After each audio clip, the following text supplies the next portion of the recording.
Et ce serviteur continua, il dit, mais, c'est toujours dans le verset 7, il dit, mais, dis un mot, et mon serviteur sera guéri. Dis un mot, Seigneur Jésus. Tu n'as pas besoin d'arriver vers moi, de venir chez moi parce que je suis un pécheur. Sous mon toit, je suis un pécheur. Mais Seigneur, je reconnais ta puissance, je reconnais ta force, je reconnais ton pouvoir, je reconnais ta seigneurie, Seigneur. Dis, ne fût-ce qu'un mot, et mon serviteur sera guéri. Alléluia. La Bible continue et dit, car moi qui suis soumis, voilà. Maintenant, notre frère reconnaît l'autorité de Jésus. Il dit, car moi qui suis soumis à une autorité supérieure, j'ai des soldats sous mes ordres. Et j'ai dit à l'un, va, et il va. À l'autre, viens, et il vient.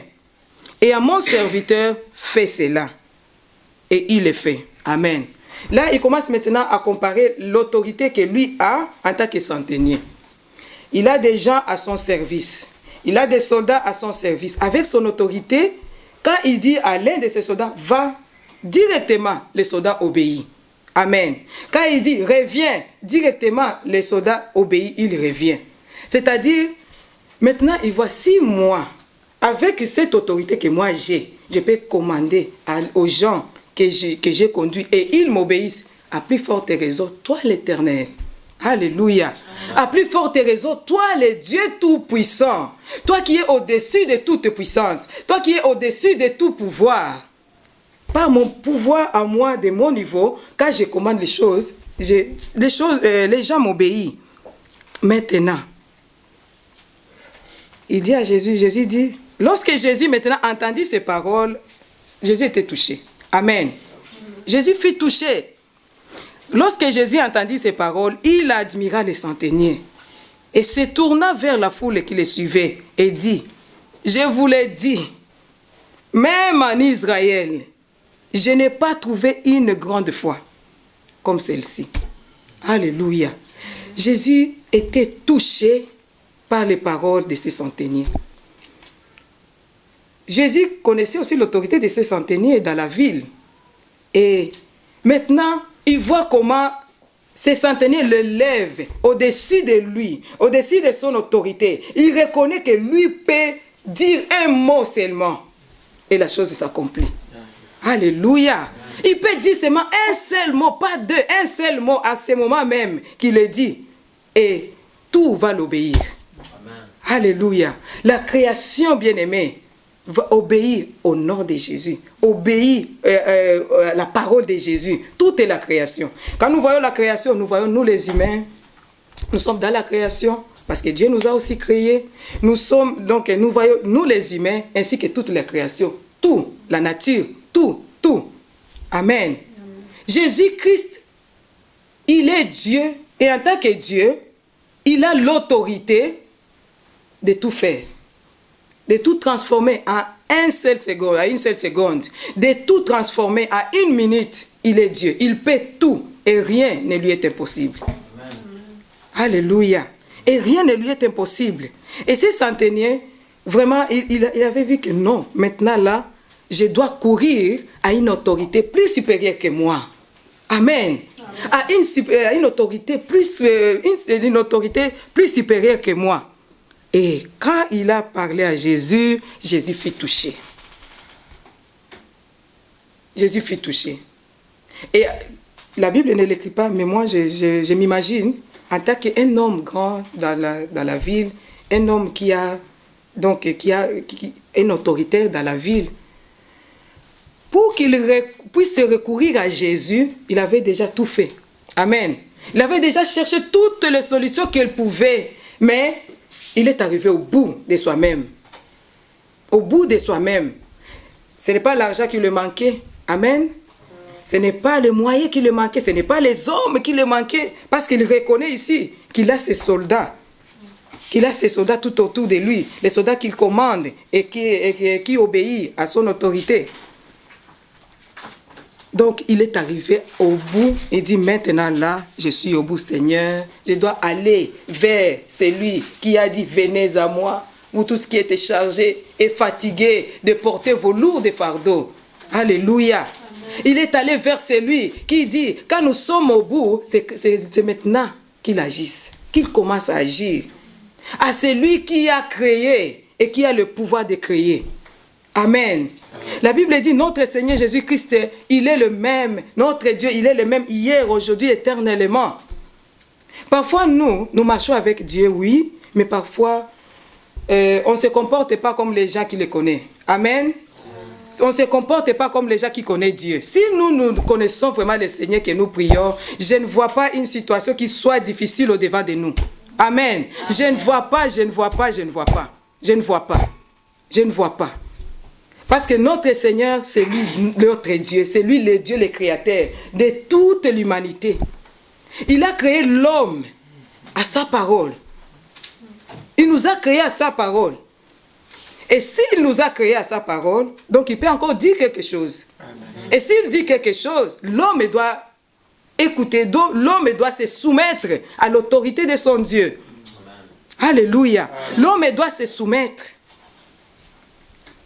Il est celui qui a créé toutes choses, les visibles comme l'invisible. Même la nature reconnaît l'autorité de Dieu. Même la nature, même les choses de ce monde reconnaissent l'autorité de Dieu. Et si une autorité de ce monde peut reconnaître l'autorité de Dieu, maintenant nous les enfants de Dieu. Maintenant nous les enfants de Dieu. Donc nous sommes des gens qui doivent connaître plus l'autorité de Dieu, plus que tout le monde. Plus que les païens. Alléluia. Amen. Et si le militaire, un centenaire c'était militaire, n'est-ce pas? Ah, nous connaissons l'état des militaires, nous connaissons les vies des militaires, nous venons d'Afrique. Les militaires, ce sont les gens qui vivent par leur force, n'est-ce pas? Ils s'appellent des hommes puissants, alors qu'ils ne sont pas puissants. Maintenant, quand vous voyez un militaire donner sa vie à Christ, vous devez savoir que les choses sont sérieuses. Amen.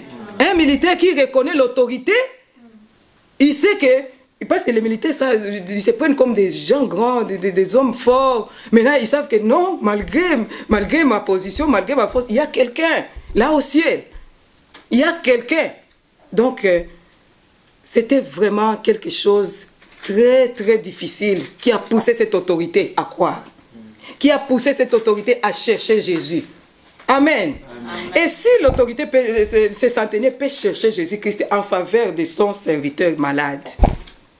Et ce centenaire peut prononcer ces paroles de la foi pour toucher le cœur de Jésus. Lui, peut-être ne connaît pas la parole telle que nous la connaissons. Amen. Nous connaissons la parole. Nous sommes déjà sauvés par Jésus-Christ lui-même. Aujourd'hui, nous connaissons sa parole. Nous avons même des promesses. Amen. Amen. Pas seulement que nous connaissons la parole, mais nous avons des promesses. Que Dieu ne nous abandonnera pas. Que Dieu ne nous délaissera pas. Que nous serons la tête et non la queue. Que nous allons prospérer à tous égards. Que toutes ces promesses de la Bible, nous les portons. Amen. Amen. Mais qu'est-ce que nous faisons quand les situations arrivent maintenant? Là où nous devons appliquer la foi, nous commençons à trembler. Là où nous devons appliquer la foi et montrer à Jésus que Jésus, maintenant là, Seigneur, oh, manifeste-toi. Maintenant là, Seigneur, nous sommes au bout. Amen. Mais à ce moment-là, nous commençons à trembler, à trembler, à trembler.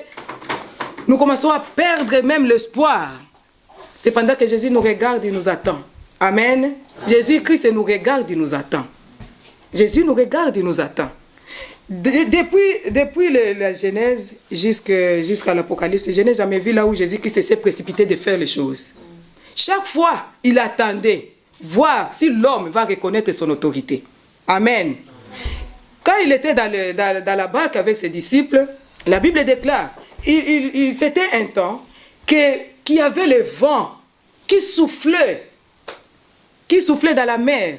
Et les disciples se sentaient déjà en insécurité. C'est-à-dire, ils voyaient déjà la mort. Jésus-Christ était dans la barque. Il dormait. Jésus-Christ était là, à l'aise. Il dormait. Vous pensez que Jésus-Christ ne sentait pas le mouvement de la barque, ou bien il ne voyait pas le vent? Il voyait. Mais il s'était. Amen. Jésus-Christ était calme. Il était calme. Mais la Bible déclare que les disciples sont allés réveiller Jésus. Non, ils disent non. C'est comme nous sommes dans cette salle, nous voyons que nous sommes attaqués. Et nous avons Jésus avec nous et mourir avec Jésus, non, jamais. Qu'est-ce qu'ils ont fait? Ils sont allés vers Jésus. Ils ont rêvé, Jésus, nous sommes en train de mourir. Tu es là, fais quelque chose. Amen. Alléluia. Seigneur, fais quelque chose. C'est lui qui dit, et moi, la chose s'accomplit. Il est là avec nous. Comment nous allons périr?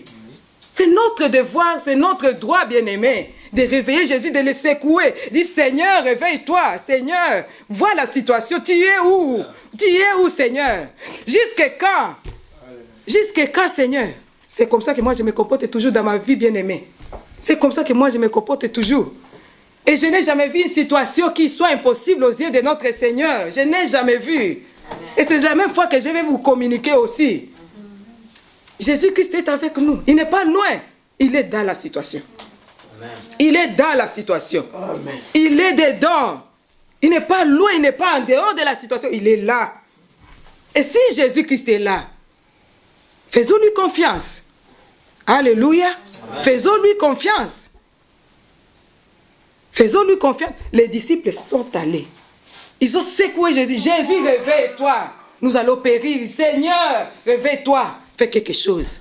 La Bible dit, Jésus-Christ leva ses mains à la main. Et il stoppa la tempête. Et la tempête l'obéit. Amen. Amen. Et dans cette histoire que nous venons de lire, qu'est-ce que Jésus a fait? Nous lisons, nous continuons. Là, le verset 9. Lorsque Jésus entendit ces paroles et admira les centeniers, il se tourna vers la foule qui les suivait. Il se tourna vers la foule. Et dit, je vous l'ai dit, même en Israël, je n'ai pas trouvé une foi, une aussi grande foi en Israël. Qu'est-ce que Jésus-Christ a fait en Israël? Qu'est-ce que Dieu a fait avec les enfants d'Israël? Nous connaissons. Amen. Amen. La Bible déclare que les enfants d'Israël